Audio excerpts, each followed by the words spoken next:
University of the Cumberlands has historically served students primarily, but not exclusively, from the beautiful mountain regions of Kentucky, Tennessee, West Virginia, Virginia, Georgia, North Carolina, South Carolina, Ohio, and Alabama, which have traditionally been described as Appalachia.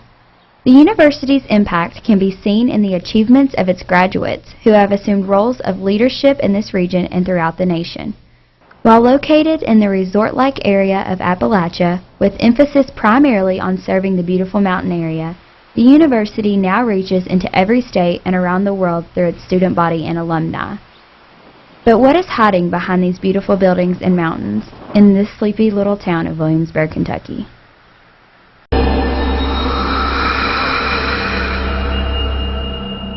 I'm Erin Cundiff, and I'm the Residence Hall Director of Gillespie Hall. I've lived here 5 years. Henrietta is like our mascot around here. She is someone that we talk about a lot because it kind of makes us feel better about her. She, supposedly the story comes from that we had a girl here, and I want to say it was in the 60s maybe, and she was engaged and her boyfriend or fiance broke up with her and she killed herself in her bedroom.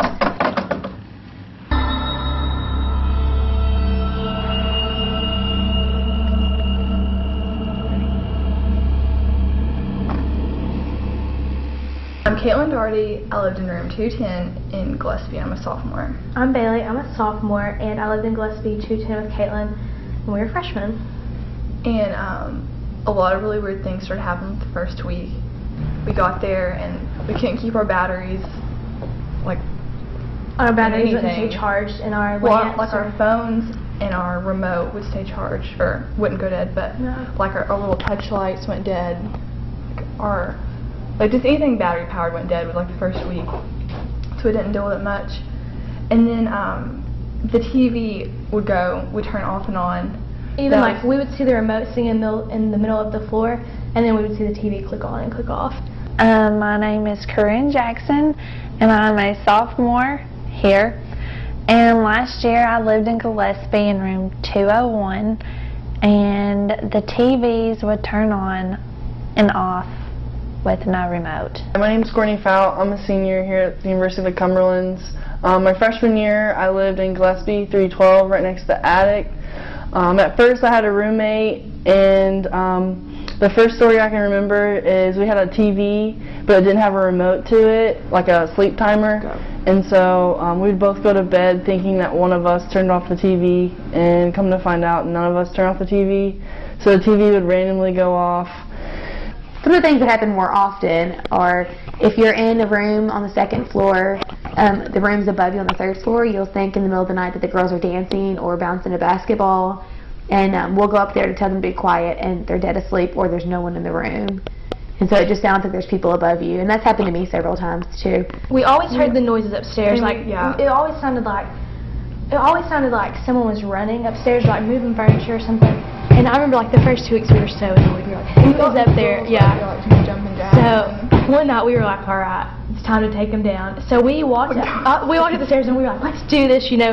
And we like got to the door and we were like, oh, well it's the attic. That stupid attic. It was like right above our room. Yeah, it was the attic where she supposedly killed herself. And I would be laying in bed and I would hear like scratch marks where the attic was, like on the wall.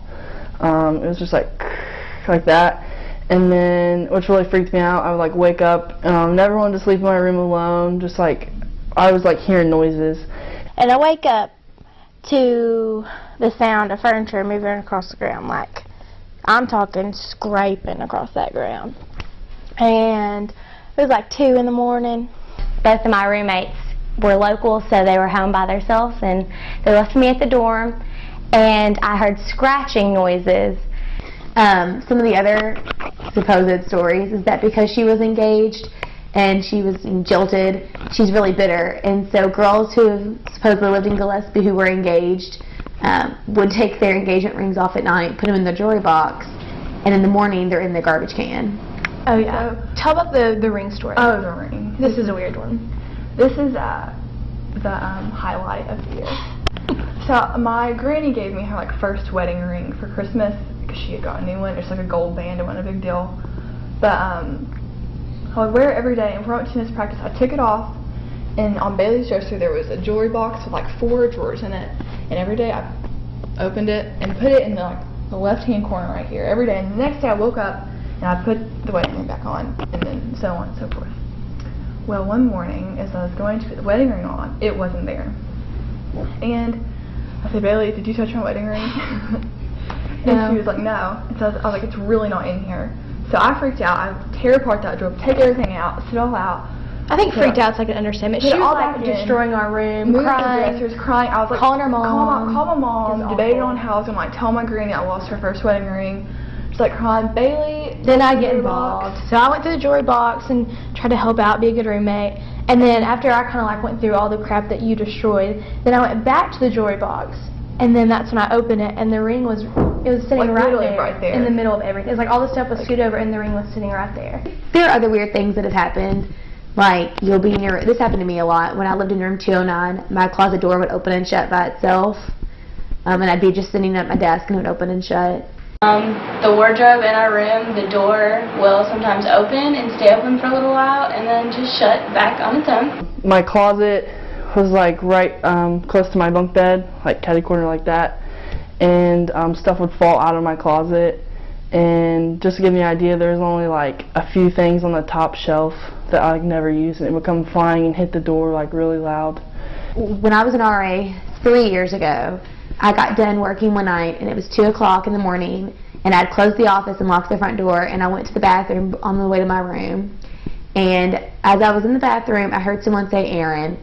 And so when I got out, I started looking around the bathroom and there was nobody in there. There was no one in the hallway. So everyone was, apparently asleep.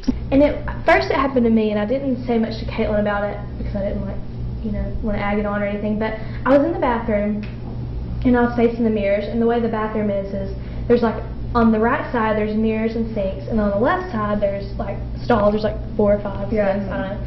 And so I was over there washing my face, brushing my teeth, going to bed, and I heard the lock click. And I was like, that's weird because the door didn't open, so nobody come in here.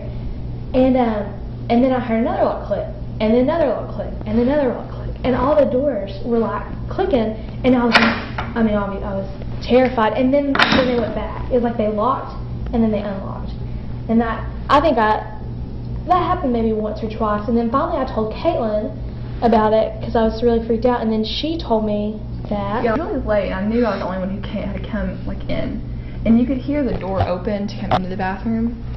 I remember. Like, I was in there and I heard in the bathroom stalls click, and I was like, well, I didn't hear, like, see, because that was the side where, like, the stall's on.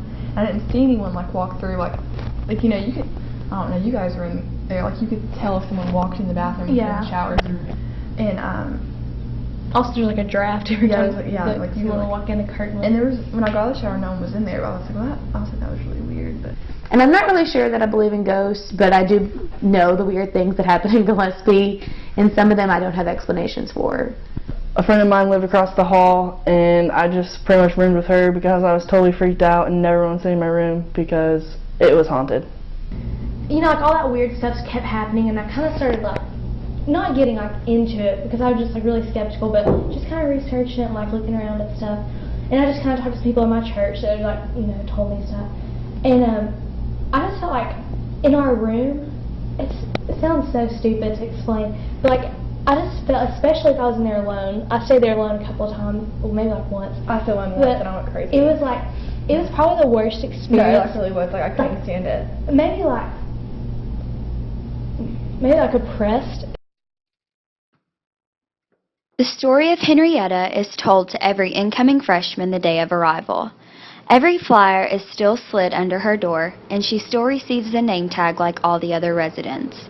Everyone in Gillespie Hall has a paranormal story, so there is no doubt a spirit among us. However, there is no found information on Henrietta, so are the faculty and students keeping the spirits alive through their stories? Will we ever know what walks the halls and campus with us?